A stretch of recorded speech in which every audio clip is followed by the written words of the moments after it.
Good morning, everyone. Can you see me? No.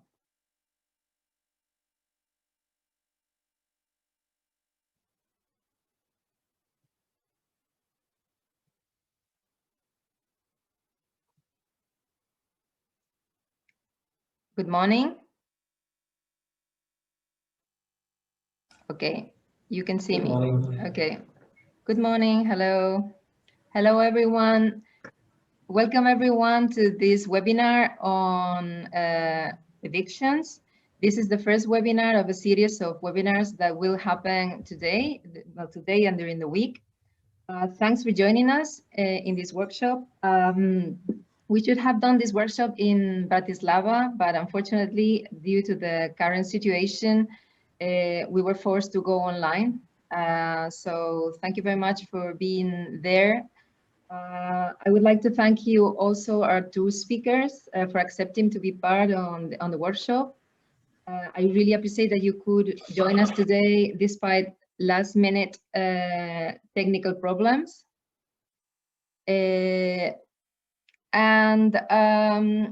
Just to say that the structure of the webinar will be, I will be introducing, doing an introduction of 10 minutes more or less, then it will be followed by 20 minutes speech by Mr. Steffen Schäfer, and then 20 minutes for our colleague Bernard Rourke. Before we get started and introduce this very important topic, I would like to say a few words.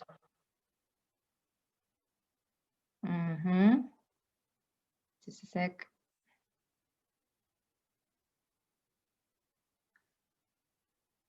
Okay. Can you see my screen? I hope you can. You can? Wonderful.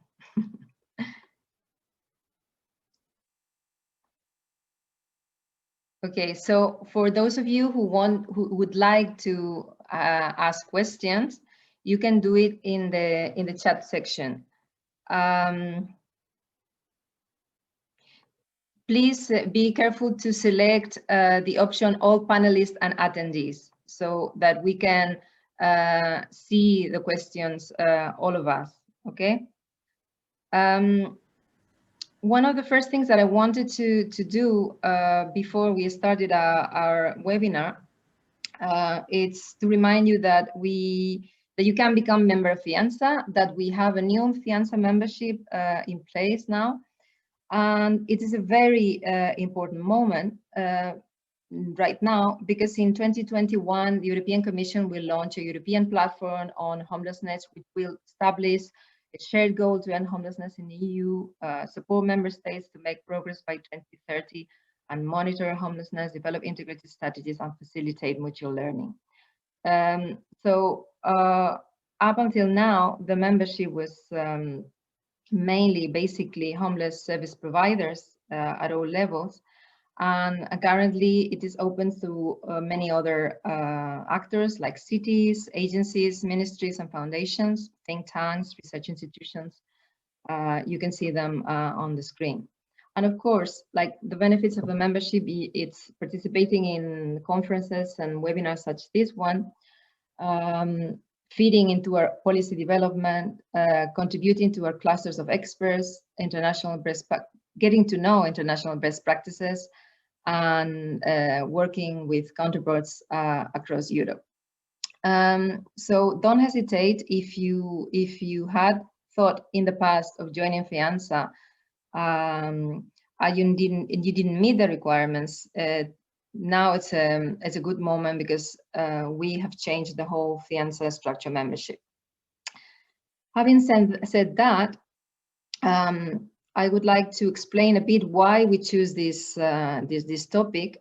The topic of evictions has been a very important one for FEANTSA in the past, but also it's very topical because of the momentum with the health crisis. There is a strong correlation between evictions and homelessness, and even before the health crisis in Europe, there was an affordable housing crisis, we all know, where low-income people were really struggling to pay their housing cost, spending more than 40% of their income in housing. And these evictions were very much related to this affordability crisis. So in the first moments of the crisis, of the health crisis, governments have prioritized securing people's incomes and tackling short-term unemployment, but maybe it would be a good moment also to put the right to adequate housing as a priority. If there's something that the crisis has underscored, it's how essential housing is for public health. And now it is very critical that Europe avoids a wave of evictions. Failing to do so could really carry repercussions for the next years. And the reason you're watching this in your screens about Housing Rights Watch is because we've been working on this topic from the human rights perspective for many years now. So I don't know if you've heard of the Housing Rights Watch, but it's a transnational network of lawyers, activists, and academics. We believe, FEANTSA members and FEANTSA itself believes that the situation of homelessness deprives individuals of human rights, including the right to housing. And by creating this network, which is a joint initiative with the Fondation Abbé Pierre in France, we would like to promote housing rights in Europe by disseminating knowledge on housing rights, monitoring case law, supporting strategic litigation and advocacy, and lastly, raising awareness about fighting criminalization of homelessness. These are just a few slides to show you the kind of approach that we have in Housing Rights Watch. We do look very closely at human rights obligations related to evictions. I'm just going to mention a couple. I don't want to be this a legal webinar. So the International Covenant on Economic and Social and Cultural Rights establishes the right to an adequate standard of living, which the right to housing is part of. Two of the Committee on Economic, Social and Cultural Rights general comments are about one, the number 4 is about the security of tenure, which guarantees legal protections against forced eviction. And then general comment number 7, which is about the obligation of states to reframe and protect against forced evictions from homes and land. This is in the UN system, but in the European Court of Justice, European Court of Human Rights, the European Convention of Human Rights establishes the Article 8, the right to respect for private and family life, home and correspondence. And we have been looking at how the jurisprudence of the European Court of Human Rights establishes the scope of the notion of home. The court establishes that the loss of one's home is the most extreme form of interference with this right. And of course, it includes the possibility of the obligation of an assessment of proportionality of a measure like an eviction by a judge if it can cause homelessness. And of course, most importantly, the need to provide alternative accommodation if finally the eviction takes place.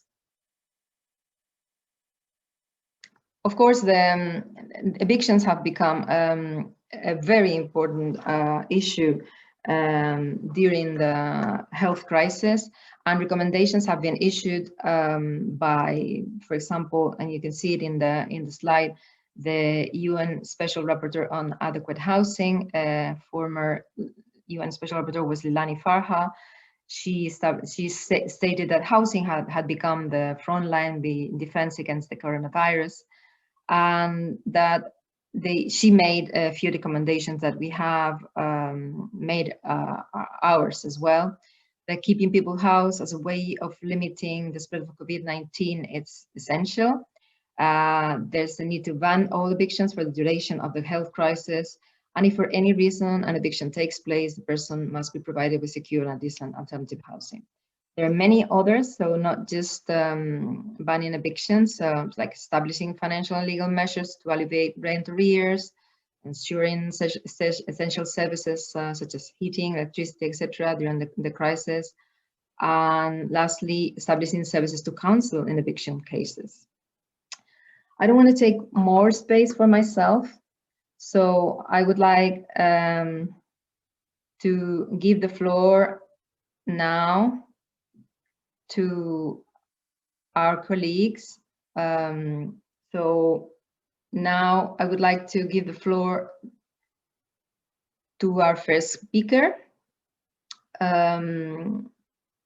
Mr. Schäfer. Mr. Schäfer is head of prevention and housing acquisition in the city of Karlsruhe in Germany, and since 2005, the city has provided more than 2,000 homeless people with adequate and affordable housing through this program. So thank you for being here, Mr. Schäfer. Now you have the floor. Thank you, Maria. Dear ladies and gentlemen, dear Maria, warm greetings from Karlsruhe. I hope all people can understand me. We are glad that after some technical difficulties, we can now present our work to you, dear colleagues from all over Europe. Karlsruhe is a major city in Germany with 312,000 inhabitants. Karlsruhe is located in southern Germany, in Baden-Württemberg, located between Black Forest and France. Karlsruhe also is an urban district, a so-called independent city. Unfortunately, we have a very tense housing market here in Karlsruhe. It is very difficult for socially disadvantaged people, including the homeless, to assert themselves on this housing market and to provide themselves with adequate living space. From our point of view, losing your own home is one of the worst situations for people. In order to prevent this, we are active in Karlsruhe before evacuation dates and still try to prevent them. We succeed here in about 40 or 50% of the cases. Last year, 151 evictions were carried out in Karlsruhe. Ultimately, we had to accommodate 51 of these people homeless. In order to be able to give homeless people a perspective again, Karlsruhe, on the initiative of our social major, Dr. Martin Lenz, started by 2005 a program that we call Housing Acquisition by Cooperation. We would now like to introduce you to our program, ladies and gentlemen. First step in our program, we need apartments. Apartments are made available to us by private landlords. A contract is concluded between Karlsruhe and the landlords by a cooperation agreement and an occupancy agreement. With this, we secure the occupancy of apartments for a period of 10 years. At no point in time is it a lease agreement between the city of Karlsruhe and the owner of the apartments. In order to create incentives for the landlords to rent to a group of people who are unfortunately considered to be difficult tenants, the landlords receive a one-time grant to renovate the apartments before the tenants move in. It is important and prerequisite for a contract to be concluded that the rent corresponds to the reasonable costs of accommodation for social assistance. So reasonable rent in Karlsruhe is between €7.75 and €8.56 per square meter. That's in the competition not very much. So the landlords also receives a temporary rent loss guarantee. This means that if the tenant cannot pay the rent for any reason, the city of Karlsruhe steps in and pays the rent. So we have no arrears in rent. Furthermore, our residents receive socio-educational support in their living quarters. 5 social workers are all assigned to the housing acquisition. So we can provide our residents with good support if they have problems. We are also the point of contact for landlords. In this way, we prevent problem situations from arising that ultimately endanger the tenancy of the residents. The aim of our program is to find adequate housing for needy and homeless people.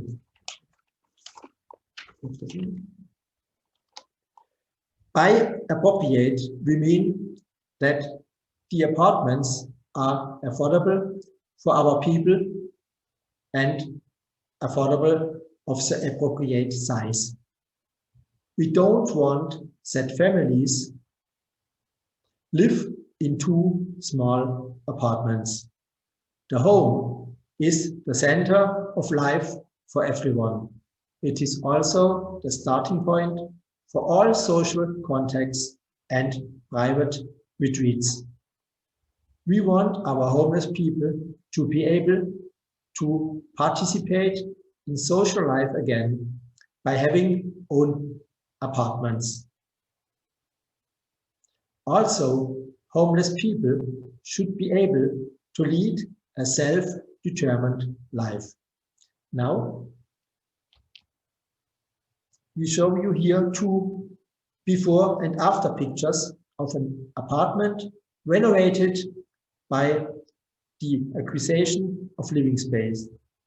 A grant of €12,000 makes us able to acquire a 4-room top-floor apartment for our great family. We here in Karlsruhe see this as a win-win situation for the tenants as well as for the landlords. The landlords have created new socially appropriate living space by the help of a municipal grant. Since 2005 up to now, we have been able to provide 838 apartments to socially disadvantaged people with permanent self-determined living by our program. Here is now another photo of a base room in a large 5-room apartment in another district of Karlsruhe. All of our apartments are decentralized across the entire city. Now we come to a number that makes us a little bit proud. By the acquisition of living space, we have been able to sustainably supply 2,136 people with living space. People means families, single persons, children, etc. Everything we started our program, we couldn't imagine this development. We want our people to feel comfortable when moving in and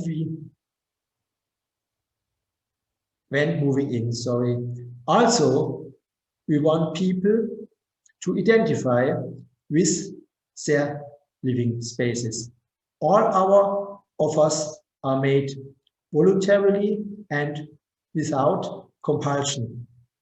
All apartments are freshly renovated. This picture shows a kitchen that can now be made available to new tenants after 5 years of use.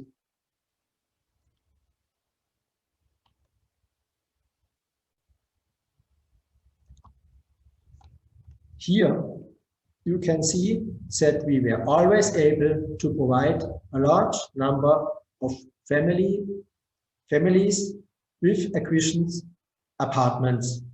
Children suffer a lot when living in homelessness. Social interaction is very difficult or often impossible. As a social city, Karlsruhe wants to give children good living conditions and support school education and participation.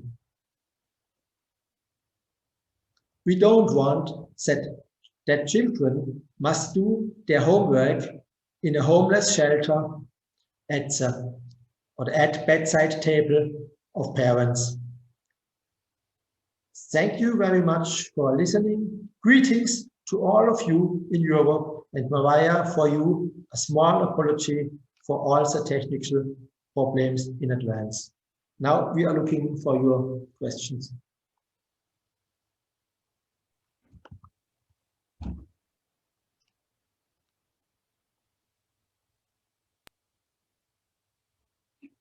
Thank you, Steffen. That was very interesting. Thank you for showing us the interesting work that you're doing in Karlsruhe. Maybe during the Q&A, we will have a chance to maybe know a bit more if people are interested. So now it's time to introduce Bernard Rourke. He agreed to join us here in this webinar in replacement of a previous speaker, and he will be talking about the legal work of European Roma Rights Center on litigation and advocacy, and a bit about prevention, legalization of dwellings and settlements, and the demands for moratorium on evictions. And he will speak about several countries in Central and Eastern Europe. If I'm not mistaken, you correct me if I'm wrong, it was Hungary, Czech Republic, and Slovakia, but you'll be able to tell me. Anyway, Bernard Rourke is Irish, but he has lived in Budapest since 1997. He's a sociologist and has been active on Roma issues for over 15 years now. And he's currently advocacy officer for the European Roma Rights Center. So you have the floor. Thank you so much, Bernard. And thank you for the opportunity to address the issue of forced evictions of Roma today. As you said, I work for the European Roma Rights Center, which is a Roma-led public interest organization defending the rights of Roma, primarily through strategic litigation. And in short, what we do is we take racists to court. We've done so for over 20 years, and we do so in about 18 different countries across Europe. Now, we're fully aware that judgments don't always lead to justice, and that victory in courtrooms are not enough. So in addition to our litigation work, we do a lot of advocacy, research, and campaigning. And fighting forced evictions of Roma has long been one of our priorities, and indeed one of the most intractable areas of our work. Now, from Italy and France to Macedonia and Ukraine, we've taken local authorities, national authorities, landlords to different courts. We've campaigned alongside local rights groups to prevent coercive evictions of vulnerable people, often carried out in the depths of winter and in defiance of international law and constitutional obligations.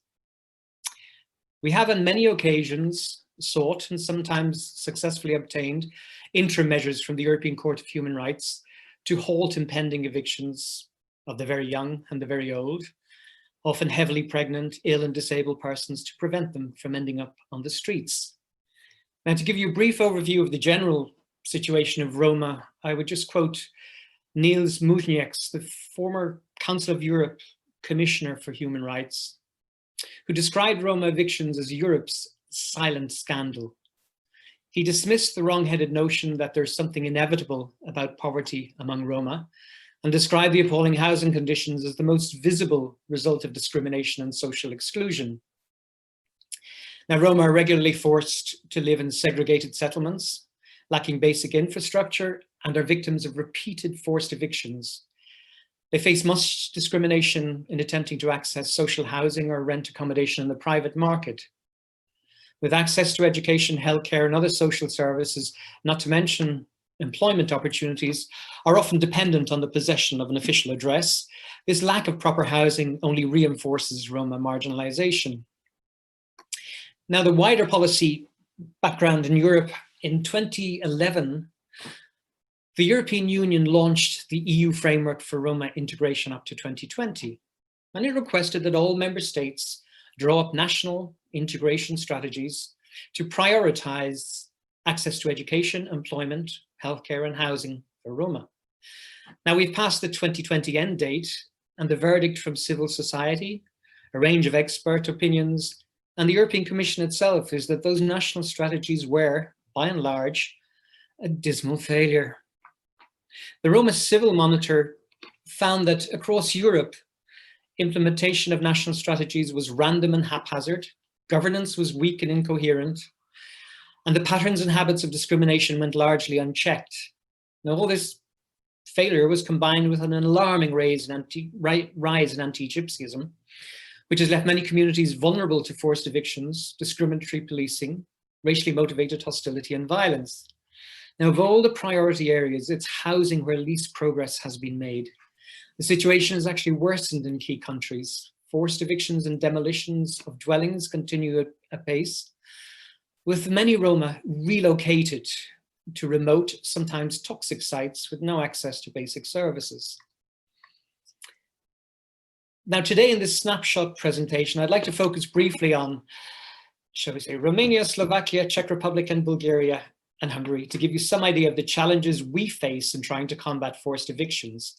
Now, often we're fighting a rearguard action because local authorities are keen to create the situation on the ground and then often proceed with evictions in defiance of court rulings. And then what we have to do is try and cope with the aftermath. Now, in the Czech Republic, the European Agency for Fundamental Rights said that the Czech Republic has the largest share of Roma, almost half, that perceive themselves as threatened by evictions. Some 14% live in ruined houses and slums, and 1 in 10 households reported living in very poor accommodation conditions. Now, discrimination in the rental sector has forced an estimated 100,000 Roma into 4,000 substandard hostels and dormitories, where they are charged exorbitant, often 3 times the market value of an ordinary flat, by what we would call slumlords. Now, in these so-called residential hotels, tenants do not have rental contracts, are not registered as local residents, and frequently pay exorbitant rents for small rooms or flats with common cold water sanitation facilities. Now, in 2015, ERRC, the European Commission Against Racism and Intolerance, called for a halt to this practice. They said housing support is provided for tenants to pay exorbitant rents to slumlords, and ERRC is astonished that the authorities are complicit in this corrupt and degrading practice, which is contributing further to the segregation of Roma, and calls for a halt to this practice. Now, it's very easy for occupants of residential hotels to be evicted. As a result, those for whom this kind of housing is the only option find it impossible to settle, because they're more or less constantly searching for affordable accommodation and moving frequently to different parts of the country. Frequent policy changes concerning subsidies for people living in hostels have made things even more precarious by allowing local governments to curtail such benefits. Legal provisions in 2017 enabled municipalities to designate whole territorial areas as ineligible for certain forms of housing support. Informally, these became known as benefit-free zones. The explicit justification was that to combat the exploitation of poor people, as the owners of residential hotels were scamming, charging exorbitant rents with the state picking up the tab effectively. Now, in reality, the municipalities that have instituted these bans see them as a way to rid their territories of mostly Romani people who draw social benefits. As of November 18, over 80 municipalities had implemented these measures or announced their intention to do so. Now, legal charges were initiated and joint complaints are currently pending in the Constitutional Court. But we still don't have a coherent government policy to control or halt evictions, which force Roma from cities to segregated neighborhoods in small towns and villages. Now, to sum up, in the Czech Republic, I'd quote a Czech housing expert and activist, Steffen, who said, national policies to eliminate social exclusion generally hinge entirely on the willingness of local administrations to participate. National authorities remain wary of antagonizing their local counterparts for fear of losing votes. Consequently, anti-Gypsyism and discriminatory practices go largely unaddressed by the authorities. Now, in Slovakia, housing policy has long been characterized by mass forced evictions and the erection of walls separating Roma from non-Roma. Now, most of these walls were either directly commissioned by the municipality or the municipality provided financial contributions to support residents' initiatives to build such walls. Surveys have confirmed that, as in many other countries, greater numbers of Roma in Slovakia live in poor and segregated settlements, unprotected from environmental hazards that include toxic industrial waste, rubbish tips, seasonal flooding, and the intermingling of waste and drinking water. According to the Slovak Anti-Poverty Network, housing and the protection of the right to housing is the weakest component of public policies. And there's an acute shortage of affordable accommodation. Just 2.7% of dwellings are publicly owned, against an EU average of 18%. Now, the former Commissioner Niels Mužnieks noted that partly as a result of lack of tenure, many Roma in Slovakia live with the threat of forced eviction. And although there are several state mechanisms allowing for the construction of flats for marginalized communities, housing interventions remain limited, with many municipalities reluctant to use existing resources to promote inclusion. Now, in their strategies to expel their Romani residents, some towns and municipalities first get residents to change their rental contracts from an unlimited period to a limited period. If the family or individuals are unable to pay their housing fees on time, municipalities then assert they have no obligation to renew the contract and conclude a payment schedule, and they simply evict the people without the necessity to provide alternative accommodation. Now, in one case, by the Prešov Regional Court, this interpretation of the civil code was found to be in violation of constitutional and international law. Now, this case represents a precedent that could be used in future litigations. However, we find there are very few organizations that offer legal aid in this matter to Roma, and thus families often end up in the streets without an opportunity of legal redress. The number of discrimination cases filed in Slovak courts remains constantly very low, and surveys by our partners show that one of the most frequent reasons for Roma not pursuing discrimination cases was a lack of trust in the institutions and a lack of information as to where and to whom to turn for legal aid. The results indicated an overall skepticism and even resignation that among many Roma, that discrimination in Slovakia is so normal and widespread that it seems to them that it makes no sense to oppose it, and that they deem it impossible to achieve justice. Now, in Bulgaria, as I switched to another country, between 2015 and 2020, the situation in Bulgaria worsened considerably. 2015 was defined by a high number of planned and implemented evictions of Roma in Gurman, Vidin, Stara Zagora, Varna, and other locations. These evictions were orchestrated by violent attacks against Roma by nationalist groups. After anti-Roma riots in September 2015, Bulgarian authorities evicted Roma from a settlement in the municipality of Gurman without prior notice. Now, according to civil society sources, no alternative accommodation was offered, and a total of 41 people, including 21 children, were made homeless. Now, many of the houses that were deemed to be illegal and on the government demolition list were built in the early 60s on municipal land by special degrees of the communist regime. Now, hundreds of Roma live in these neighborhoods today, and the status of their homes has remained unclear for decades. And even though they were aware their houses were considered illegal, the municipal authorities had issued a certificate of tolerance that made their demolition unlikely. However, in subsequent years, the politics of anti-Roma racism has led to more evictions taking place across the country. Violent anti-Roma protests organized by local nationalists, joined by football hooligans, have been the sort of prelude to what we would call collective punishment by local authorities, where houses were subsequently demolished. The European Court of Human Rights again sent a letter request for interim measures and injunctions to prevent some of these cases of demolitions and expulsions. In 2017, the UN Committee, ECRI, the UN Committee Against Racism and Discrimination, expressed its concerns at the continued marginalization of Roma in Bulgaria and the serious challenges they face in accessing basic services. Now, when it came to forced evictions and demolitions, the message to the Bulgarian government from the UN was very blunt. They simply said, stop the persistent practice of forcibly evicting and destroying Roma settlements without offering alternative housing or adequate compensation, and take measures to legalize existing settlements to the extent possible while facilitating access to basic services in these settlements. Now, there have been some praiseworthy local initiatives, but nothing in proportion to the need. And this call has had little effect and gone unheeded by a government coalition that includes the neo-fascist United Patriots and, as is evident from the news coverage today, is notoriously mired in corruption. In 2019, the so-called spontaneous attacks on Roma neighborhoods were coordinated again by a combination of far-right militants and football ultras.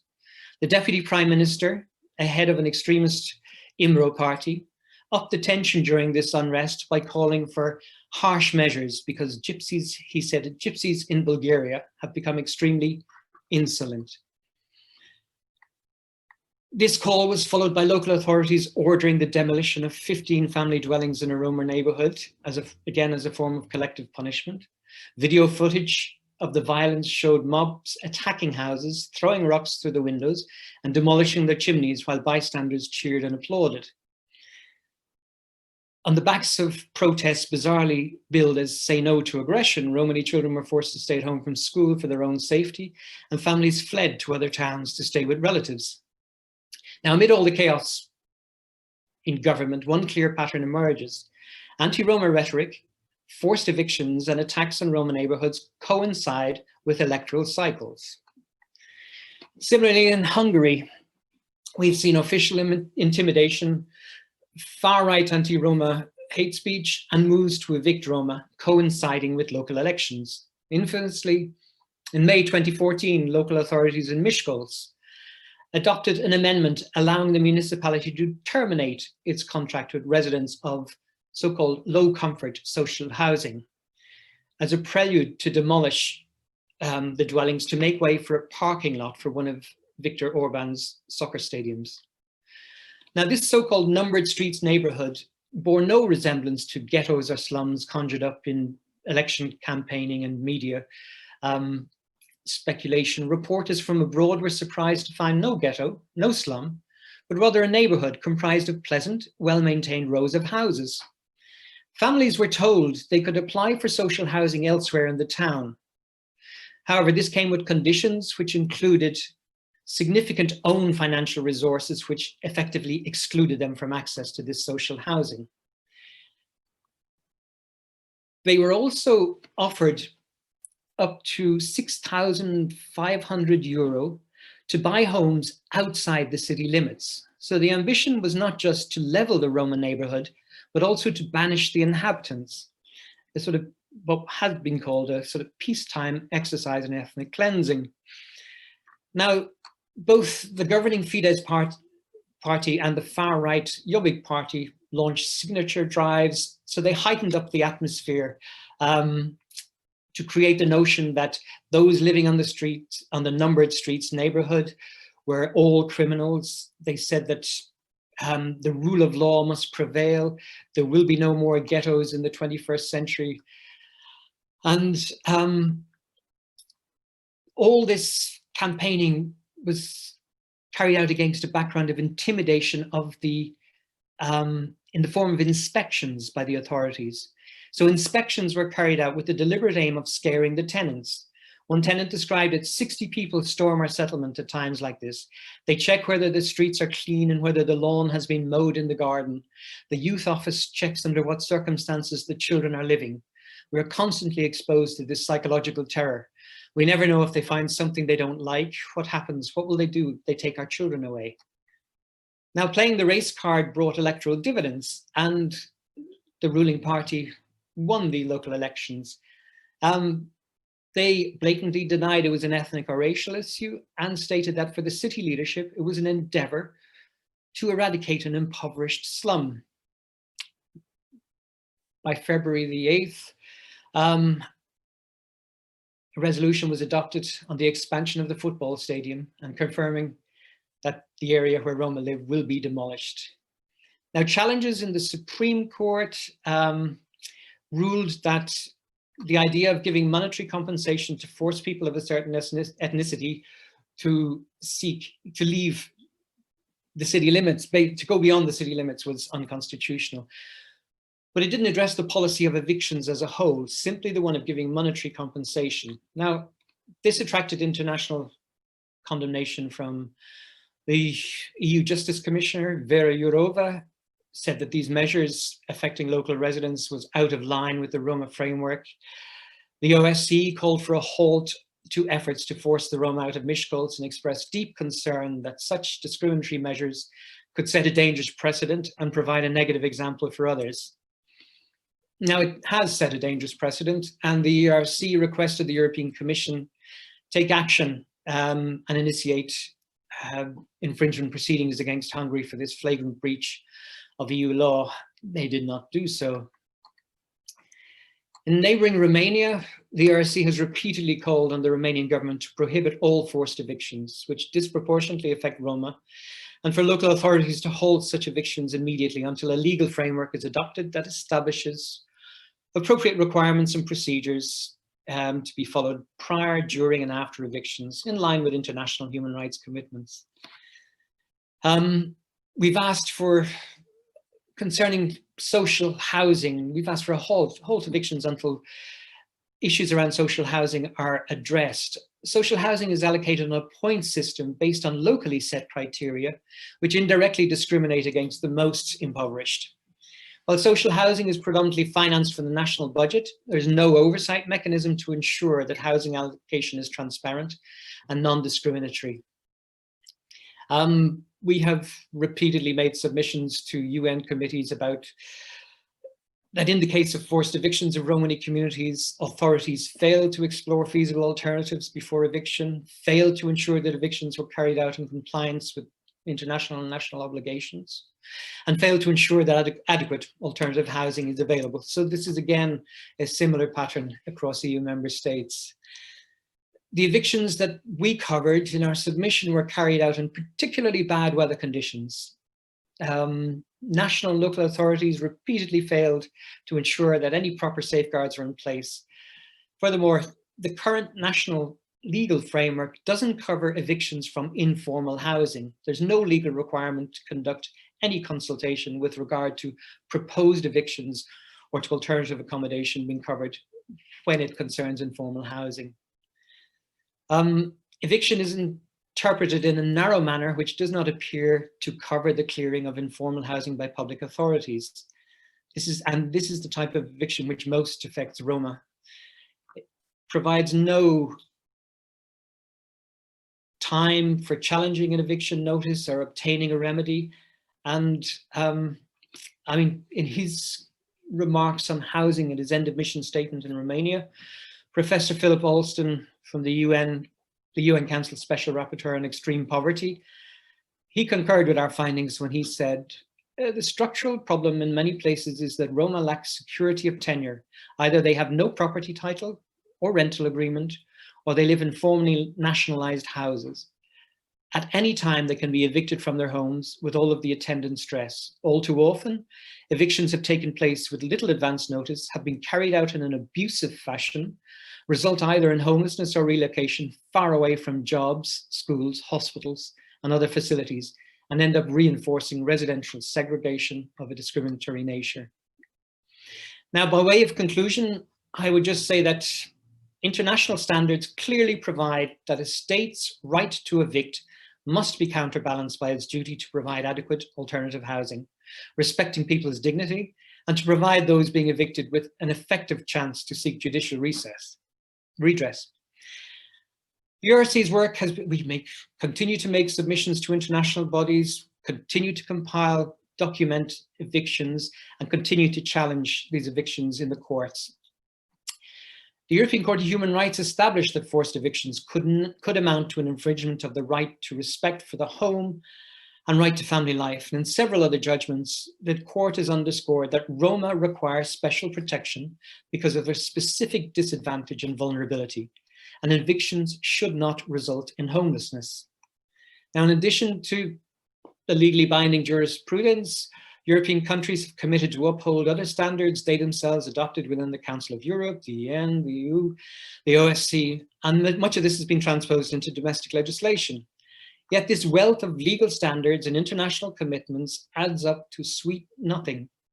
And unnecessary coercive measures continue to be the norm in too many places and far too often.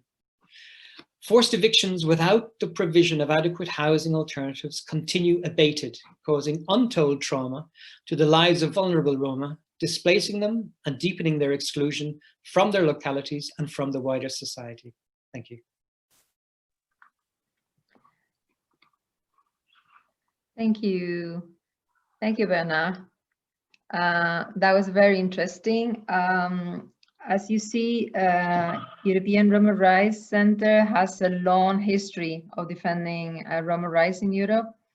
And from FEANTSA, from Housing Rights Watch, we look at them as a way on how to use litigation and advocacy to defend the rights of the vulnerable populations, such as the homeless. We don't only have 10 more minutes. We cannot really go beyond our time, because there's another webinar. A colleague of mine is holding a webinar on LGBTIQ rights and homelessness following this webinar. And we have a couple of questions from Mr. Schäfer. Let me just read them for you. I think you've probably seen them in the chat already, but it would be interesting if you could answer them for the rest of the people. So for Mr. Schäfer, is Mr. Stelios Campodoudis, he asks, is the rent in your apartments paid by the recipients at the normal private market prices or at the lower price agreed between the city and the landlord? And also, does the city provide a rent subsidy to the recipient? Can I answer? Yes, go ahead, please. Okay. A lower price, not the normal rent here in Karlsruhe. That's one of our great efforts, that the people must pay the normal rent. Okay. Yeah. The rent per square meter is between €7.75 and €8.56. On the normal market, the price is about 10, 11, 12 euro here in Karlsruhe. we have a very strange situation here on our market. What do you say by strange situation? Why exactly do you think this is strange? Not much flats. Very much people are searching flats and have no effort. I would say that's not a very strange situation. That's probably the situation that is happening in many cities now. Like it's a lot of people needing to go maybe to the market, private rental market, to get a rental, and it's probably too high for the kind of income that they have. Yes. I think that's unfortunately the situation in many European cities. Yes. Okay. So another question we have for you this time is from Iona Florea to Mr. Schäfer. What happens to the tenants after the 10 years period in these flats and in this program?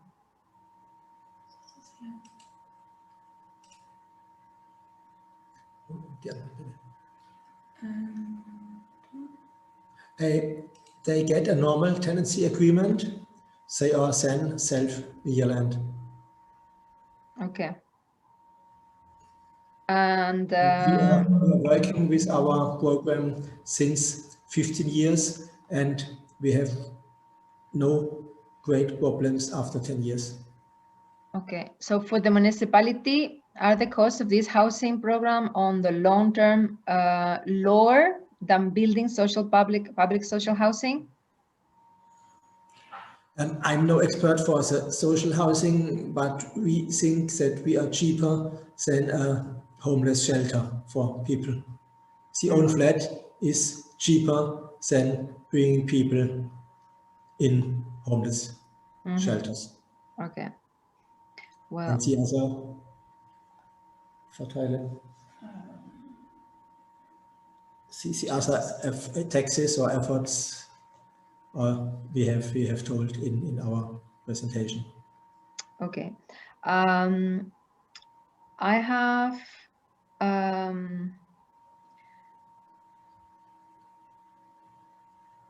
another question for Mr. Rourke. Would you recommend homeless organizations to use advocacy and litigation as you have used them yourselves? Like, do you think that it's worth the effort doing it? Don't say no. You are muted.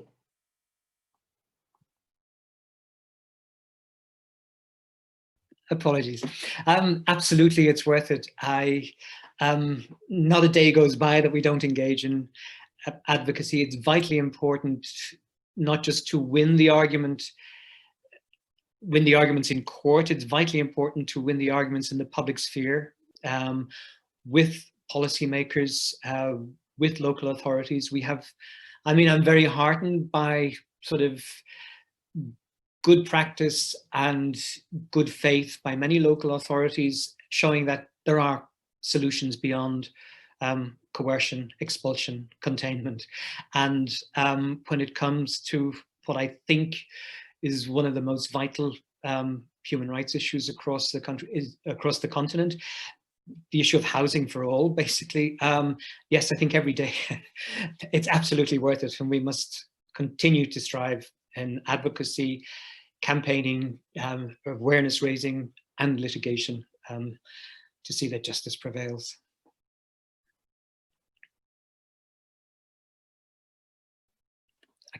You're muted. I'm muted this time. Yep. So there's a second question for you, Bernard. Dimitra is asking, do you know if EU is considering sanctions on governments which violate housing rights? From our experience, the European Commission has been unwilling to use the Race Equality Directive to challenge discriminatory practices by member states. We found in the case of Italy both Amnesty International, Italian organizations, and ourselves had compiled detailed evidence that the Italian government was in breach of the Race Equality Directive, that the treatment of Roma amounted to systemic discrimination. And we found that when the Commission conducted its own research, for some reason it chose not to publicize that research, because I think the consequences of challenging Italy were too big to countenance. So the Commission has used the infringement proceedings and the Race Equality Directive on the issue of segregation in education, but has been sort of unwilling to date to engage in, taking action over housing. What they have done in a positive way is they have made ARDF funding available to national and local authorities to upgrade settlements, to provide for infrastructure, and to address the housing crisis under the that faces Roma. And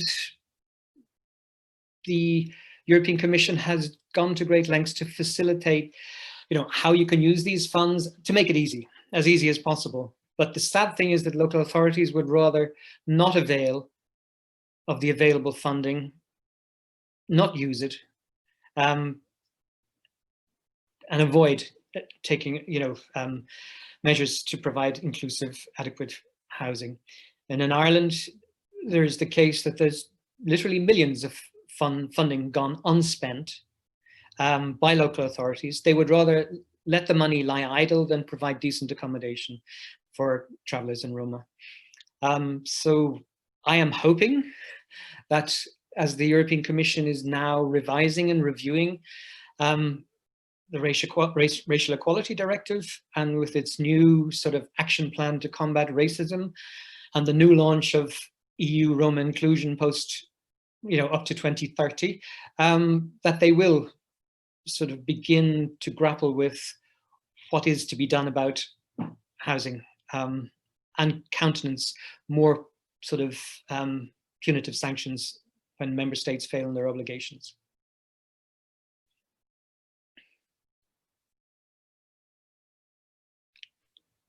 This is the era of the webinars. That's a very strong message from yourself, Bernard. Thank you so much. I think this is what I wanted to hear. I'm not a very balanced moderator. We only have time for one more question. I see there are a few of them pending for Mr. Schäfer. Could we just have an answer on the first one, for example, to what extent does the city of Karlsruhe step in for rent losses? Like, to what extent you guarantee? Actually, the city of Karlsruhe steps in for the whole rent losses, so in full high, because we really want to save that they can stay in the flats. So we really go into the full high. Is there a direct tenancy agreement between the landlord and the service user, or the tenancy is with the? How does it go?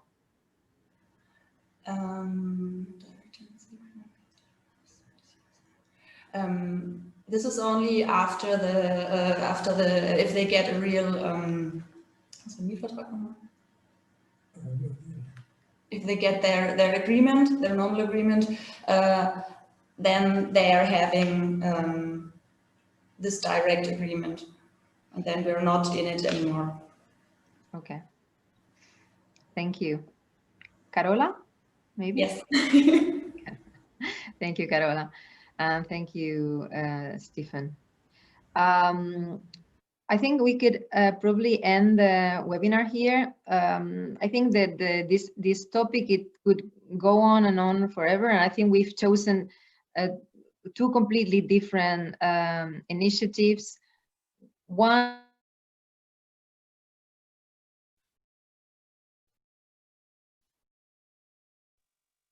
yeah. we've taken 2 different initiatives that are, a bit, one from Western Europe about prevention of evictions using the rental market, and one about tackling preventions evictions, but more in the sense of forced evictions for Roma people in Central Europe. So it's difficult to cover all the aspects that all these situations really involve. So I really thank you for trying to summarize everything in 20 minutes, because it's not always easy. And I mean, I hope that this will be only the beginning of the debate, that we can continue debating about evictions, and especially stopping evictions, making sure that the moratorium on evictions in most countries in Europe is respected, and until the end of the health crisis at least. And thank you very much. Let's stay in touch with FEANTSA and Housing Rights Watch, and to all the participants and attendees.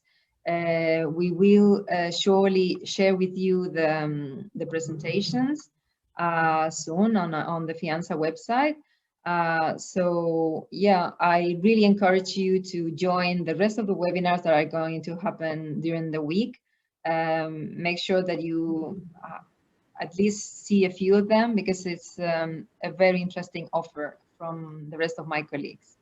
So have a lovely day, everyone, and thank you very much for being there. Thank you.